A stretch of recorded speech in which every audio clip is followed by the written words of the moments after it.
Comment changer le comportement de vos équipes au quotidien? Il y a pour cela des outils extraordinaires qui fonctionnent très très bien à la condition et unique condition que l'on connaisse les tenants et les aboutissants ainsi que les quatre clés qui font les quatre clés qui vous permettront d'obtenir les résultats. Mais pour pouvoir connaître ces quatre clés-là, je souhaiterais d'abord vous poser la question. Vous êtes peut-être dirigeant, manager, expert en santé, sécurité, QHSE, et vous avez entendu peut-être parler de différents outils, notamment ce que l'on appelle les visites comportementales. Alors, ça peut être de sécurité, de qualité ou autre. Vous avez peut-être entendu parler des visites hiérarchiques. Vous avez peut-être entendu parler des tours de terrain. Vous avez peut-être entendu parler des tournées de supervision ou même sous d'autres noms de la VCS, du SMAT,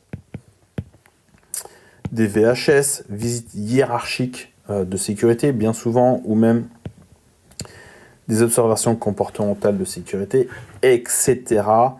Peu importe le nom que vous avez donné aux visites comportementales, quoi qu'il en soit, si vous souhaitez changer le comportement, vous devez comprendre quelles sont ces quatre clés. La première clé, et pourquoi on vous donne ces quatre clés-là, c'est que on côtoie quotidiennement dans nos clients des gens qui nous disent alors j'ai eu entendu ou j'ai ouï dire ou j'ai mis en place ces outils-là. Le seul problème c'est qu'en fait on m'a donné des supports. Et oui, tenez-vous bien. On m'a donné des supports parce que un tel ou un tel a travaillé dans un groupe et puis ils avaient mis ça en place. Et puis ils ont donné ça aux équipes QHSE ou experts et ils leur ont dit débrouillez-vous, ça va bien se passer. Alors le gros problème là-dessus, c'est d'abord que la connaissance n'est pas au rendez-vous. Et là, on a déjà le premier phénomène que j'adore, c'est ce que j'appelle le téléphone arabe. Vous y avez peut-être joué quand vous étiez petit, à une époque. Alors non pas que le sujet soit arabe, on m'en fout.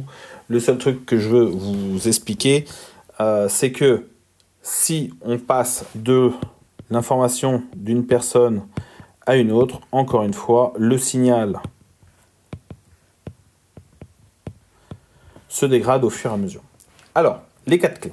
Les quatre clés, elles sont très très simples. La première, c'est d'un point de vue direction d'abord.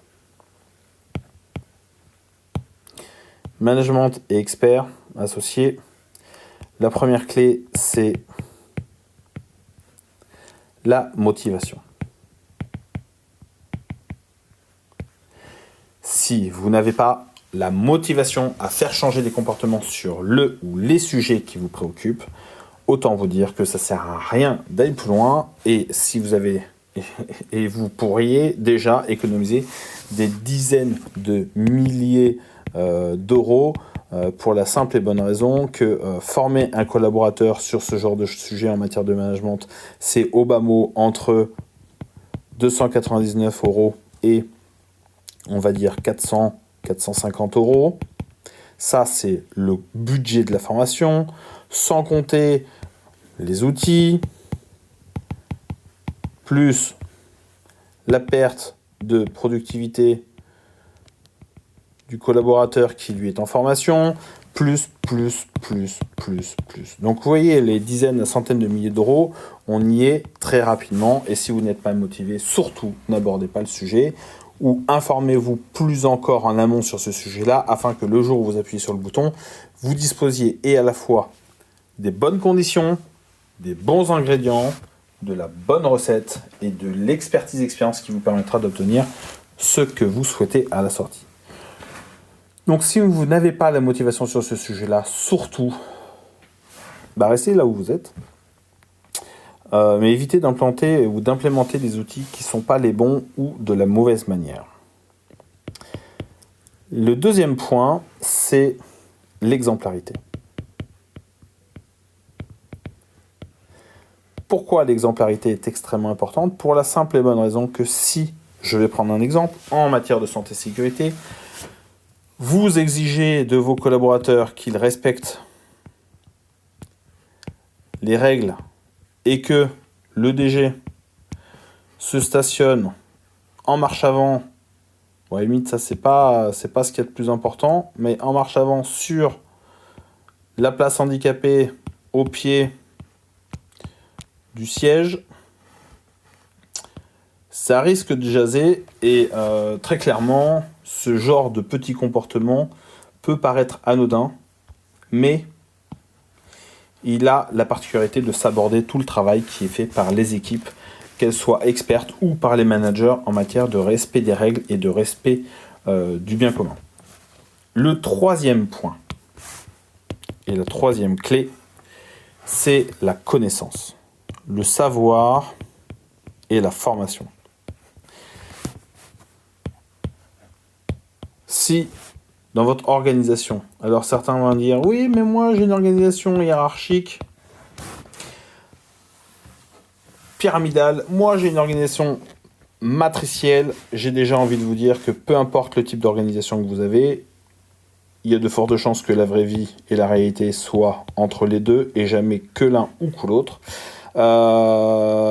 Mais que sur ces aspects-là et sur ces outils et techniques de change management au travers des outils comportementaux, si vous n'avez pas la formation adéquate au niveau du top management, au niveau des équipes, avec la personne qui n'est pas capable ou les personnes qui sont capables d'expliquer les tenants et les aboutissants à tout le monde de la même manière pour éviter aussi les phénomènes de téléphone arabe, alors vous avez un souci et vous risquez d'avoir quelqu'un qui utilise une clé 12 comme un marteau et un autre qui va utiliser un marteau comme une clé 12, qui fait que les clous et les vis seront forcément mal implantés. Le point numéro 4 sur ce sujet-là, je n'irai pas plus loin aujourd'hui, c'est les moyens. Pourquoi les moyens ? Pour la simple et bonne raison que si vous vous engagez dans ce genre d'outils, vous allez vous rendre compte que chaque manager va faire des visites. Il va relever 5 points à chaque visite, que chaque année, il va faire entre 12 et 24 visites, où il va relever 5 points. Vous allez vous rendre compte que, et je vais prendre le maximum,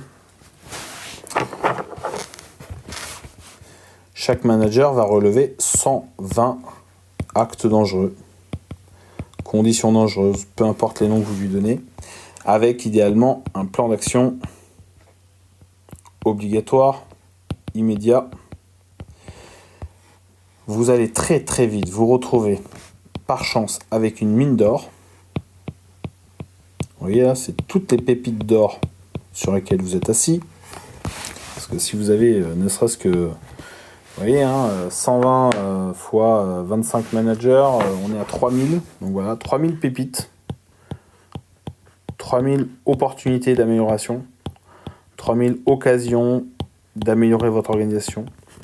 Si vous n'avez pas un système qui vous permet de gérer tout ça dès aujourd'hui ou dès la phase d'implémentation de ce genre d'outil, alors vous passez à côté, encore une fois, de ce genre d'outil. Voilà.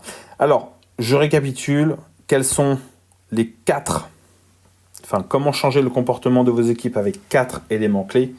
Le point numéro 1, c'est votre motivation, la vôtre. L'exemplarité, la vôtre et celle de vos équipes. La connaissance que vous avez sur ce sujet-là, et si vous n'en savez pas assez, vous devez absolument vous former.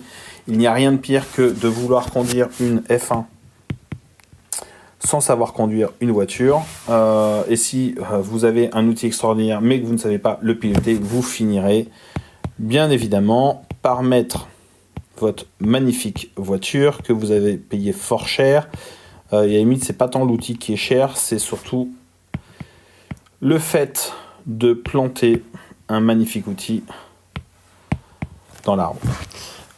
Et le 4e point, ce sont donc les moyens. Si vous ne savez pas comment, ou si vous achetez une voiture pour laquelle vous n'avez pas les moyens d'avoir et les pneumatiques et l'essence, alors votre voiture restera au stand et ce sera bien malheureux. Voilà, si vous voulez en savoir plus sur ce sujet-là en particulier, retrouvez-nous dès cette semaine sur prévenir-c'est-changer.com dans la rubrique formation. On vous souhaite à tous une excellente fin de journée. N'oubliez pas de rester prudent et de prendre soin de vous. Salut!